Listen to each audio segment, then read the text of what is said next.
This is Chicago's Morning Answer on AM 560, The Answer.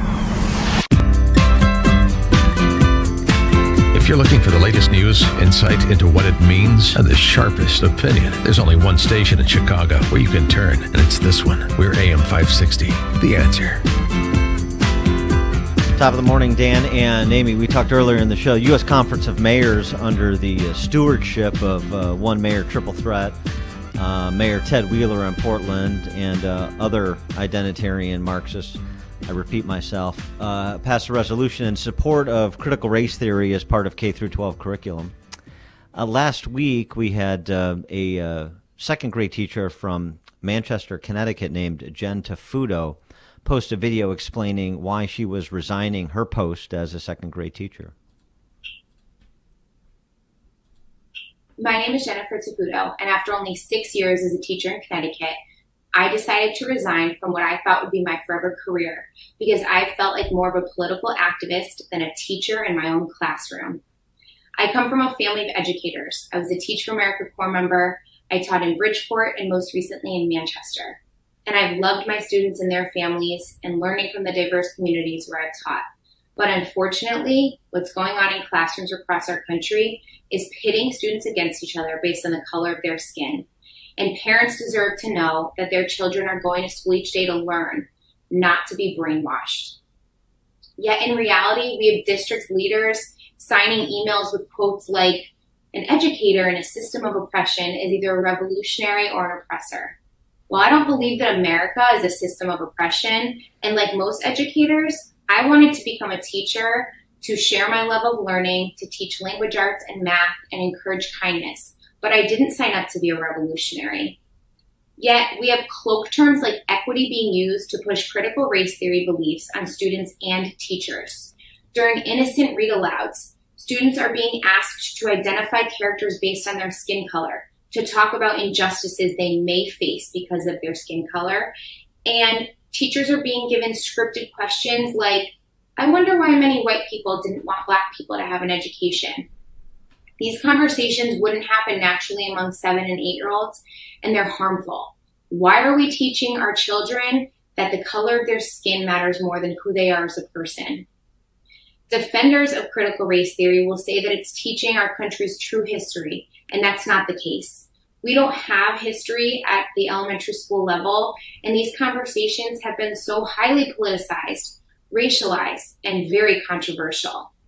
I know that I'm not the only teacher who's experienced the discomfort or the pressure to adopt these beliefs.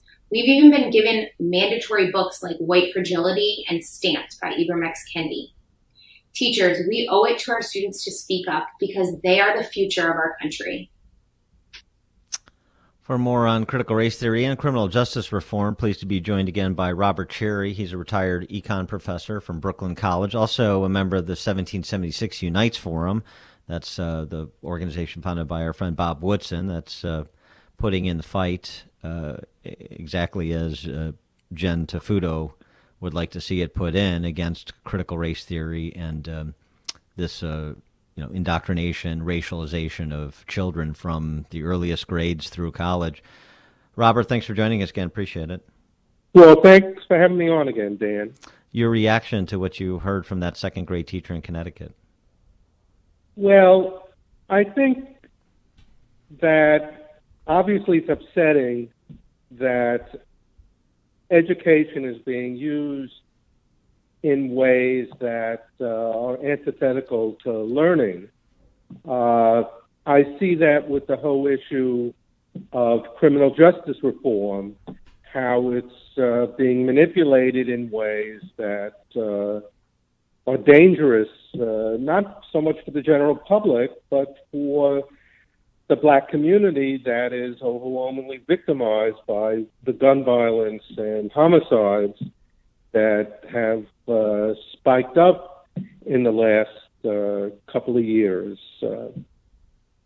There is a parallel there, isn't there? There's the way that it's marketed criminal justice reform, critical race theory, versus what it actually is in sum and substance. It's marketed as critical race theory. I'm going to teach you just about American history, a fuller understanding of American history, warts and all. That's not what's happening, as that teacher eloquently described.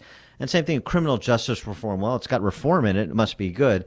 The idea that police need to be accountable for police officers who violate people's civil rights, who break the law. Yes, of course. But now, but how it's actually playing out in big cities, in particular across America, is with the installation of non-prosecution prosecutors like Kim Foxx in Chicago or Larry Krasner in Philadelphia, that are turning out violent predators who, as you were just sort of intimating, are mainly victimizing minority families in neighborhoods in inner cities. No, exactly. So, and what they use is particular egregious cases where you just have a gruesome narrative of some abuse of the justice system, putting 18-year-olds in prison for 60 years. But those things, which are still happening in some parts of the South, have nothing to do with justifying criminal justice reform in urban areas that have been run by liberal Democrats for decades, for generations, whether it's Chicago or Philadelphia, etc. And I think that you see the outcome of it in these cities with the homicide rates. So Larry Krasner in Philadelphia, he's the district attorney in a city that had homicide rates that are exactly what they were at the peak in 1990. That all of the declines that went on for 30 years were wiped out in the last year or two.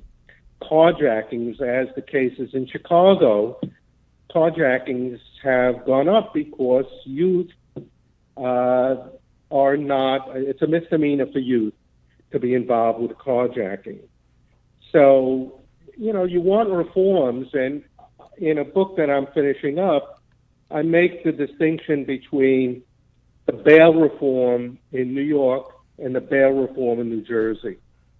In New York, judges have no discretion. Whether it's somebody who got caught in the wrong place, it's the first-time offender, or it's somebody that's been arrested 6 or 8 times for various charges, doesn't matter, no bail. In New Jersey, judges have substantial discretion, and they can distinguish between the people that it makes sense to be lenient and the people who it doesn't. So, it's not either or, it's the way it's implemented, these reforms. Well, Mr. Chair, I wanted to go back to the district attorney, Larry Krasner. What sweeping reforms did he put in place that helped transform, their office? Well, he decriminalized a lot of what are so-called lesser crimes so that they are just fines. Now, the problem with fines is people don't pay the fines, right. And so when they're pulled over and it comes up that they got a fine, you have sometimes very nasty interactions. These people don't want to go to jail, so they resist, and sometimes those things go south. So that's one, that he made a whole bunch of things fines instead of misdemeanor. But possession of a gun, illegal possession of a gun is a misdemeanor. And it's a misdemeanor for everyone. It doesn't matter if 3 months earlier you were pulled over with an illegal gun. Mm-hmm. It's a misdemeanor. Yeah, this is a big issue. I mean, there are myriad cases in Chicago, but let me give you an example under Kim Foxx. 3 guys pulled over. Cops find 3 illegal guns in their cars. One guy was on bail for another pending felony gun charge. Another guy had 2 prior felony narcotics convictions, and the third was on parole for a felony gun conviction, and they're all charged with misdemeanor illegal gun possession. So now it's not just, sort of the one-off. It's repeat offenders, felons, convicted felons, and you're still getting this sort of slap on the wrist and being turned back out. Meanwhile, Fox and Lightfoot and Krasner and all of these other Soros-backed prosecutors around the country prattle on about gun violence and the public health epidemic, and we need to get illegal guns off the streets. And when you have the opportunity to do it, to get the illegal gun, the gun owners who own those guns illegally off the streets, they don't do it. Let me give an example of in Philadelphia. So there's this criminologist, David Kennedy, who for the last 25 years has advised police departments on how to better coordinate their approaches to crime to be more effective, not simply in reducing crime, but reducing tensions between the police and communities. So he was called in by the police department in 2019 to try to help them. He has a particular policy, which is you get the names of the high-risk youth. It's pretty straightforward to get a lot of those names of kids who were just on the edge of, and in fact have maybe done some stuff. And what they do is they go to those kids' homes, speak with them and their parents, and say, look, if you want to turn your lives around, we have this program, A, B, C, D, and we're going to help you. But if you don't want to turn your life around, then next time you get caught, you're going to go to jail, etc. So, it's the carrot and stick. The problem is Krasner didn't want to have anything to do with this. He refused to come to a meeting, send anybody to a meeting where this was being discussed. Why? Because he never wants to use the stick. And, so there wasn't that kind of reform instituted in Philadelphia. And the gun violence, so you might say, well, these kids are victims. What are you going to do? Just pile it on to them? But the question is, what are they victims of?